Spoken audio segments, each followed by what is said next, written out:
ভিডিওটি দেখে যান, আশা করি স্বামী স্ত্রীর প্রতি ভালোবাসা বেড়ে যাবে। পুরুষের শারীরিক চাহিদা পূরণ হলেই তার মানসিক শান্তি ফিরে আসে, কিন্তু নারীদের ক্ষেত্রে বিষয়টি সম্পূর্ণ ভিন্ন। একজন নারী মানসিক শান্তি পেলেই তবেই শারীরিক চাহিদার কথা ভাবে। নারী ও পুরুষের চাহিদার এই ভিন্নতার কারণেই তাদের সম্পর্ক আরও জটিল এবং গভীর, এবং ক্লান্তি দূর হয় সঙ্গীর সাথে শারীরিক সংযোগে।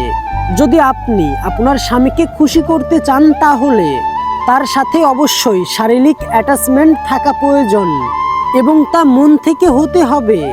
নারীরা বিপরীতে মানসিক অ্যাটাচমেন্টে বেশি গুরুত্ব দেয়। যদি তার মন ভালো থাকে, তবেই সে স্বাভাবিকভাবে শারীরিক সংযোগে আগ্রহী হয়। কিন্তু যদি তার মানসিক অবস্থা ভালো না থাকে, তবে সে কোনো কিছুতেই সাড়া দেয় না। নারীর মনই তার আসল শক্তি।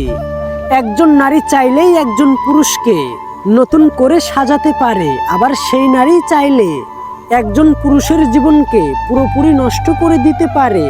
একজন নারী চাইলেই একজন পুরুষকে সম্মানের সর্বোচ্চ শিখরে পৌঁছে দিতে পারে, আবার চাইলেই তাকে অসম্মানের তালিকায় নামিয়ে আনতে পারে। নারী চাইলেই একজন পুরুষকে আর্থিকভাবে স্বাবলম্বী করতে পারে, আবার চাইলেই তাকে নিঃশেষ করে দিতে পারে।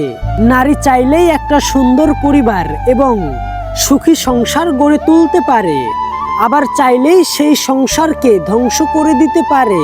নারী একজন পুরুষকে, পরিবারকে, সমাজকে এবং নিজের প্রতি আবদ্ধ রাখতে পারে, আবার চাইলেই সেই পুরুষকে একা করে, পরিবারহীন করে ছেড়ে ছুঁড়ে ফেলে দিতে পারে। নারী তার শিক্ষা, শক্তি, মায়া, ভালোবাসা এবং মমতার মাধ্যমে পুরো পৃথিবীকে বদলে দেওয়ার ক্ষমতা রাখতে পারে। নারী চাইলেই একজন পুরুষকে শত খারাপ অভ্যাস থেকে মুক্ত করে ভালো মানুষে পরিণত করতে পারে, আবার ভালো পুরুষকে নষ্টও করতে পারে। নারী, তোমার প্রতি আমার অগাধ বিশ্বাস। তোমার সৌন্দর্য, তোমার শিক্ষা এবং ভালোবাসার শক্তি দিয়ে তোমার সংসার, পরিবার এবং সমাজকে সুন্দর করে তুলবে। তোমার প্রেম হোক তোমার সংসার, তোমার ভালোবাসা হোক তোমার স্বামী, আর তোমার মায়ার বাঁধন হোক তোমার সন্তান।